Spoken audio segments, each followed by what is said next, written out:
Never blame to anyone in your life. ମନେ ରଖନ୍ତୁ, ଭଲ ଲୋକ ଆପଣଙ୍କୁ ଖୁସି ଦେଇଯିବେ, ଖରାପ ଲୋକ ଆପଣଙ୍କୁ କିଛି ଶିକ୍ଷା ଦେଇଯିବେ। ବହୁତ ଭଲ ଲୋକ ଆପଣଙ୍କ ଜୀବନରେ ସ୍ମୃତି ହୋଇ ରହିଯିବେ, ଆଉ ବହୁତ ଖରାପ ଲୋକ ଜୀବନ ବଞ୍ଚିବାର ଠିକ୍ ଶୈଳୀ କ'ଣ ବତେଇ ଦେଇଯିବେ। ଭାଇ, ଏଠି କାହା ଉପରେ ନିର୍ଭର ରୁହ ନାହିଁ। ନିଜ କାମ ନିଜେ କର, ଏକା କର। କାହାକୁ ଖୋସାମତ କରି ସମ୍ମାନ ହରାଅନି, କାହିଁକି ନା ଲୋକ ଏଠି କେବଳ ସାନ୍ତ୍ୱନା ଦିଅନ୍ତି, ଶାନ୍ତି ନୁହେଁ। ନିଜ ଲୋକ ହିଁ ଘର ଭାଙ୍ଗନ୍ତି, କାରଣ ବାହାର ଲୋକ ବା କେମିତି ଜାଣିବ ଘରର କେଉଁ କାନ୍ଥ ଶକ୍ତ ଅଟେ ଆଉ କେଉଁ କାନ୍ଥ ଦୁର୍ବଳ ଅଟେ। ଧନ ବାଣ୍ଟ, ଜ୍ଞାନ ବାଣ୍ଟ, କିନ୍ତୁ ନିଜ ଦୁଃଖ କି ଦୁର୍ବଳତା ନୁହେଁ। କାରଣ କିଛି ଲୋକ ସୁଯୋଗ ପାଇଲେ ତୁମ ଦୁର୍ବଳତାକୁ ନେଇ ଉପହାସ କରିବେ, ଆଉ ସମୟ ଆସିଲେ ଆଘାତ କରିବେ। ହ୍ୱାଟ୍ସଆପ୍ କି ଫେସବୁକ୍ରେ ଷ୍ଟାଟସ୍ ଚେଞ୍ଜ କଲେ ଆପଣଙ୍କର ଜୀବନ ଚେଞ୍ଜ ହୋଇଯିବ ନାହିଁ। ନିଜ ବର୍ତ୍ତମାନର ଷ୍ଟାଟସ୍କୁ ଚେଞ୍ଜ କଲେ ନିଶ୍ଚୟ ଜୀବନ ଚେଞ୍ଜ ହୋଇଯିବ। ସେଥିପାଇଁ ନିଜକୁ ଗଢ଼ିବାରେ ସମୟ ଦିଅ, ସମୟ ବର୍ବାଦ କରିବାରେ ନୁହେଁ। ହଁ, ଏହା ସତ ଅଟେ, ଯିଏ ସତ୍ ପଥରେ ଥାଏ ସିଏ ସବୁବେଳେ ନିଜକୁ ଏକୁଟିଆ ପାଏ, ଆଉ ଯିଏ ମିଛୁଆ ଲମ୍ପଟ ହୋଇଥାନ୍ତି ତାଙ୍କ ସହିତ ସମସ୍ତେ ଥାନ୍ତି।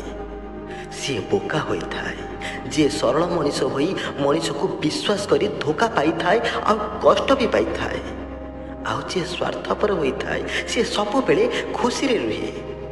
କିନ୍ତୁ ଜାଣିବା କଥା ଏହା କି ଭଗବାନଙ୍କ ଦରବାରରେ ବିନା ଓକିଲରେ ଦଣ୍ଡ ମିଳିଥାଏ। ସବୁର ହିସାବ ନିକାଶ ଉପରେ ଚାଲିଛି।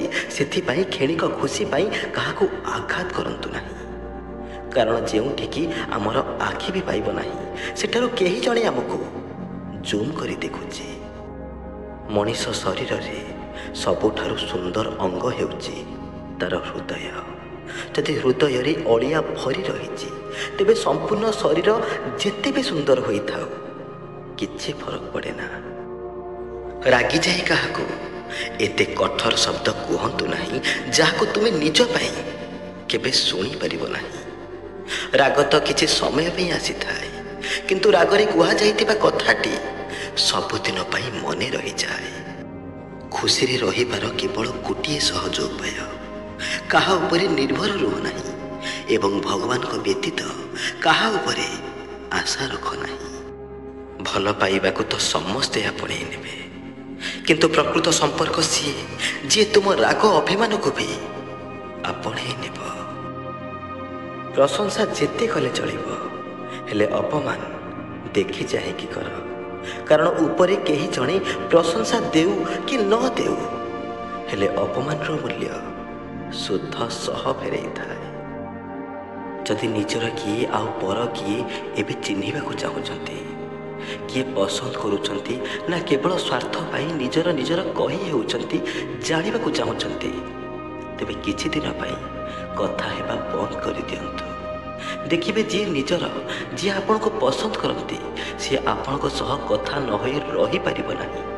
ଆଉ ଯିଏ କେବଳ ନାକୁ ମାତ୍ର ନିଜର, ଆପଣଙ୍କୁ ପସନ୍ଦ କରନ୍ତି ନାହିଁ, କେବଳ ସ୍ୱାର୍ଥ ପାଇଁ ନିଜର କହି ହୁଅନ୍ତି, ସିଏ ଆପେ ଆପେ ଆପଣଙ୍କ ସାମ୍ନାରେ ଧରା ପଡ଼ିଯିବେ। ତାଙ୍କର ସବୁ ମୁଖା ଖୋଲିଯିବ। ବେଳେ ବେଳେ ମଣିଷ ବଦଳି ନଥାଏ, ବାସ୍ ତାଙ୍କର ଅସଲ ଚେହେରାଟା ଆମକୁ ଆଗରୁ ଜଣା ନଥାଏ। ଇଜ୍ଜତ ଓ ସମ୍ମାନ ଅଜବ ଜିନିଷ। କେହି କାହାକୁ ଦିଅନ୍ତୁ ବା ନ ଦିଅନ୍ତୁ, କିନ୍ତୁ ସମସ୍ତେ ସମସ୍ତଙ୍କ ଠାରୁ ଆଶା କରିଥାନ୍ତି। ଜନ୍ମରୁ କେହି କାହାର ଶତ୍ରୁ କି ମିତ୍ର ହୋଇନଥାନ୍ତି। ଆମେ କରିଥିବା ବ୍ୟବହାର ଆଉ ଅନ୍ୟକୁ ଦେଇଥିବା କଷ୍ଟ ବା ଭଲ ପାଇବା ମିତ୍ର ଆଉ ଶତ୍ରୁ ଉଭୟ ତିଆରି କରିଥାଏ। ଶେଷରେ ଗୋଟିଏ କଥା କହିବି, ଯାହା ହଜିଗଲା ତାକୁ ଆଉ ମନେ ପକାଅନି, ଆଉ ଯାହା ପାଖରେ ଅଛି ତାକୁ ବର୍ବାଦ କର ନାହିଁ।